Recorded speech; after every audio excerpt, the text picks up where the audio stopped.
Hello बच्चों, आज हम करेंगे एमपी बोर्ड कक्षा 9वीं के गणित विषय के ब्रिज कोर्स का कार्यपत्रक 5 जो कि आपकी बुक के पेज नंबर 28 पर है। और इसी तरह के और वीडियो देखने के लिए आप हमारे चैनल को सब्सक्राइब कीजिए ताकि आपको हमारे वीडियो के नोटिफिकेशन तुरंत मिल जाए। और इससे संबंधित और वीडियो देखने के लिए आप हमारी प्लेलिस्ट में जाकर देख सकते हैं हमारे चैनल को सब्सक्राइब करके। तो कार्यपत्रक 5 हल करें, है ना बच्चों। चलो शुरू करते हैं। हम हल कैसे करेंगे, देखो इसके पहले वाले वीडियो में भी हमने संख्या रेखा वाले और धन और ऋण के चिन्ह वाले क्वेश्चन करे थे और उसी प्रकार के क्वेश्चन ये भी है और ये भी उतने ही आसान है। देखो बच्चों, पहला क्या है, ये ऋण का 1 है ना, इसमें हमें जोड़ना है ऋण का 7। तो मैंने पिछली बार भी बताया था कि पहले हमें निशान का गुणा करना पड़ता है, उसके बाद ये हल होगा, है ना। तो ये ऋण का 1 और ये धन में ऋण का गुणा करेंगे तो क्या आ जाएगा, पहले ऋण, है ना। तो ऋण का 1 ऋण का 7, है ना। तो ऋण का 1 ये ऋण का 1 और ये ऋण का 7, तो क्या हो जाएगा, ऋण के 8, है ना। ऋण ऋण की संख्याएं होगी तो वो आपस में जुड़ जाएगी, तो ये ऋण का 8 हो गया। तो ये हमारा उत्तर हो गया, ऋण का 1 और ऋण का 7 बराबर ऋण का 8। तो ये ऋण का 8 क्यों लिखा मैंने, देखो बच्चों यहाँ धन थे तो धन का गुणा पहले निशान में होता है ना, अंदर वाली संख्या पे जो निशान है उसमें गुणा होता, तो धन का गुणा ऋण में करा तो ऋण के साथ हुए। और पिछले वीडियो में भी मैंने बताया था कि ऋण का गुणा यदि धन में करेंगे तो ऋण होगा और यदि धन का गुणा भी ऋण में करेंगे तो ऋण होगा। मतलब धन और ऋण यदि कहीं है तो ऋण ही आएगा। और धन है ना, दोनों धन धन की संख्या है तो धन आएगा। और यदि दोनों ऋण ऋण की संख्याएं हैं, दोनों इधर वाली भी ऋण की अंदर भी वाली ऋण की है, तो दोनों क्या हो जाएंगे, धन हो जाएंगे, है ना बच्चों। तो ये ध्यान रखना पड़ेगा हमें। तो हमने यहाँ पे धन और ऋण का गुणा करा पहले, तो ऋण आया और हमने 7 लिख दिया, तो दोनों ऋण की संख्या है तो दोनों आपस में जुड़ गई, तो ऋण का 1 और ऋण का 7 होके ऋण का 8 हो गया। अब अगला क्वेश्चन देखो बच्चों, ये ऋण का 2 है तो ऋण का 2 हमने लिख लिया, है ना। फिर धन का 8, फिर धन का ऋण में गुणा करा तो क्या हो जाएगा, ऋण, है ना। धन का ऋण में गुणा करेंगे तो ऋण, तो ये ऋण का 4 हो गया। अब पहले हम क्या करेंगे, ऋण ऋण वाली संख्याओं को जोड़ लेते हैं। तो ऋण का 4 है और ऋण का 2 है, तो ऋण के कितने हो गए, 4 और 2 ऋण के 6, धन 8, है ना। तो ऋण का 6 और धन का 8, तो ये आपस में जुड़ेगी या घटेगी, घटेगी बच्चों, है ना। 8 में से 6 माइनस हो जाएंगे तो कितने बचेंगे, 2, और 2 किसके रहेंगे, प्लस के, है ना। धन के ही 2 रहेंगे, इसमें निशान लगाने की जरूरत नहीं पड़ती। धन वाली संख्या में जो बड़ी संख्या होगी उसका निशान आएगा। यदि एक धन और एक ऋण का निशान है तो वो घटेगी संख्या और निशान हमेशा बड़ी संख्या का आएगा, ठीक है बच्चों। अगला तीसरा क्वेश्चन है, ऋण का 20 धन ऋण का 13, है ना। देखो तो मैंने पहले वाले क्वेश्चन में भी यही सीखा। देखो बच्चों, ये ऋण का 20 है, कोष्टक के अंदर ही ऋण लिखे हुए और ये आगे वाली संख्या, तो इसमें हमें कहीं गुणा करने की जरूरत ही नहीं है ना। ऋण का 20 सीधा मैंने लिख लिया। अब यहाँ पे बीच में धन का निशान है और कोष्टक के अंदर जो संख्या वो ऋण की है। तो इस तरह के क्वेश्चन में सबसे पहले हमें जो निशान होते हैं उनका गुणा करना पड़ता है। तो धन ऋण, धन का ऋण में गुणा करा तो क्या हो गया, ऋण, है ना। धन ऋण क्या होंगे, ऋण। ये मैंने आपको ये बना के भी बता दिया है कि धन का ऋण में या ऋण का धन में गुणा करेंगे तो ऋण होगा, और दोनों यदि धन वाली है तो धन होगा और दोनों ऋण वाली है तो भी धन होगा, और निशान हमेशा बड़ी संख्या का आएगा। ये बात आपको ध्यान रखनी है। तो धन का ऋण में गुणा करा तो ऋण क्या आए, कितने, 13, ठीक है बच्चों। अब ये ऋण का 20 और ऋण का 13 आपस में क्या हो जाएंगे, जुड़ जाएंगे, है ना। ऋण का 20 और ऋण का 13 दोनों ऋण ऋण की है तो ये आपस में जुड़ जाएगी और कितने आ जाएंगे, देखो 3, है ना, और ये भी 3, ठीक है बच्चों। और निशान किस संख्या का आता हमेशा, बड़ी संख्या का। तो इनमें बड़ी संख्या कौन सी थी, ऋण का 20 था तो ये ऋण का 33 आया, है ना बच्चों। दोनों ऋण की संख्या तो उस पर ऋण ही आना था वैसे भी। अगला जो चौथा क्वेश्चन है ये लिखा है 23 और ऋण घटाव का निशान है यहाँ पे और ऋण के 12 है ना। तो ये 23, ठीक है, ये भी ऋण है और ये भी ऋण है, तो ऋण ऋण वाले आपस में क्या होंगे बच्चों, देखो ऋण ऋण वाले क्या हो जाएंगे, धन बन जाएंगे। तो हम यहाँ लिख देंगे धन, है ना। ये भी ऋण है और ये भी ऋण है, तो पहले निशान का गुणा होता है तो ऋण का गुणा ऋण में हुआ तो धन हो गया है, ठीक है। और ये लिख दिया मैंने 12। तो कितने हो गए, देखो जोड़ दो ऐसे ही, 3 और 2 हो गए 5, और 2 और 1 हो गए 3, और निशान किसका आएगा, बड़ी संख्या का, मतलब धन है। तो धन के लिए हमें निशान लगाने की जरूरत नहीं पड़ती। ठीक है बच्चों, तो ये क्वेश्चन चारों हो चुके हैं। अब देखो अगला क्वेश्चन है, रिक्त स्थानों को भरिए। 13 में क्या जोड़ेंगे कि 0 आ जाएगा। तो देखो बच्चों, यदि कोई भी संख्या, यदि ये दो संख्या जोड़ने पर इतना आ रहा है, तो इस संख्या में से यदि एक संख्या ये घटा देंगे तो ये आनी चाहिए, है ना। तो हम ये करते हैं कि 13 में क्या जोड़ेंगे कि 0 आ जाएगा। तो हम 0 में से 13 घटा देंगे तो वो संख्या आ जानी चाहिए। तो 0 में से 13 घटाएंगे तो कितने आएंगे, ऋण के ही 13। तो यहाँ आएगी ऋण की 13।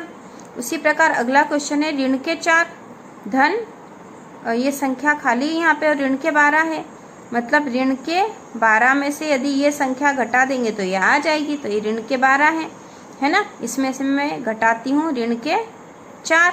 ठीक है बच्चों, तो ऋण के 12 और ऋण ऋण, दो ऋण की संख्या हो गई, तो ये धन हो गया, और 4।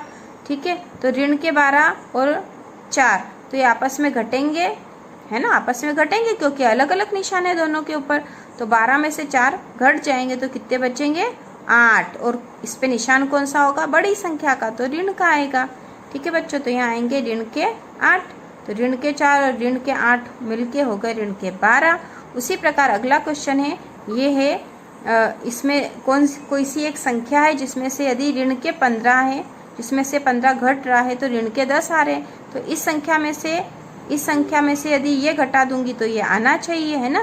तो इसके लिए हम करते हैं कि ये जैसे कि ये ऋण के 10 है ना, इसमें से ऋण करो, है ना, घटाएंगे हम ऋण के 15। ठीक है बच्चों, तो ये ऋण के 10 और ये दोनों आपस में गुणा हो जाएगा, ऋण ऋण धन हो गया, 15 हो गए। तो कितना आया, देखो ये ऋण का 10 है और ये धन का 15 है, दोनों संख्याओं पे अलग अलग निशान है, तो ये घटेगी, धन और ऋण है ना।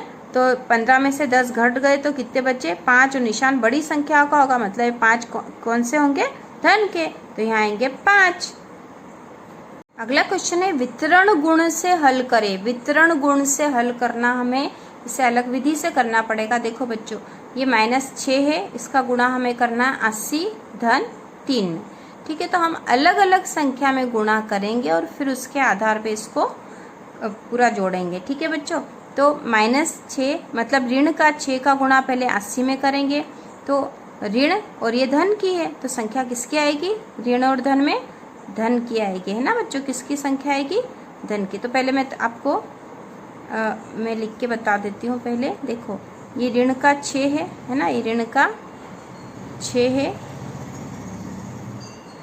ये ऋण का 6 है, इसका गुणा हम करेंगे पहले 80 में, और फिर हम इस ऋण 6 का गुणा करेंगे धन के 3 में। तो ऋण का 6 है, इसका गुणा हमने 80 में करा तो कितने आए, 6 का पड़ा 0 बार बोला तो 0, 6 का पड़ा 8 बार बोला तो 6 तो 48। और ये किसके आएंगे, देखो ये ऋण की संख्या और ये धन की, तो धन और ऋण होके ऋण होगा, ऋण के 480 आए है ना, ऋण क्या है ये।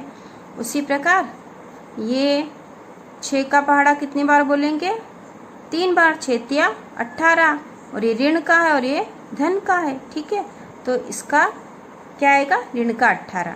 ठीक है बच्चों, ये आया ऋण का 18। तो अब हम क्या करेंगे ऐसी स्थिति में, ये भी ऋण की संख्या और ये भी ऋण की, तो दोनों आपस में जुड़ जाएगी। तो 8, 9 और 4, और ये होगी किसकी, ऋण की। ऋण के 498 आएंगे। आप ऐसे भी गुणा करके देख सकते हो। ऐसे कैसे गुणा करेंगे, देखो अलग तरीके से कैसे करेंगे, वैसे करना ये था। ये ऋण का 6 है गुणा ये 80 और धन कितने हो गए, 83। ठीक है बच्चों, अब 6 का गुणा 83 में कर दो। 6 का पढ़ा 3 बार बोला तो 6 तिया 18 की 8, असिल का 1, 6 तो 48 और 1 49, और ये गुणा है, ये ऋण की संख्या है, धन की है तो ऋण का निशान आएगा, तो 498 आ रहे। लेकिन हमें वितरण विधि से करना था, इसलिए हमने अलग अलग संख्या में गुणा करा और फिर जो निशान आए उसके आधार पर हम इसको जोड़ेंगे या घटाएंगे। ठीक है, उसी प्रकार अगला क्वेश्चन है 75 ऋण 8, इसमें गुणा करना है ऋण के 15 का। तो सबसे पहले हम 75 में गुणा करेंगे ऋण के 15 का, है।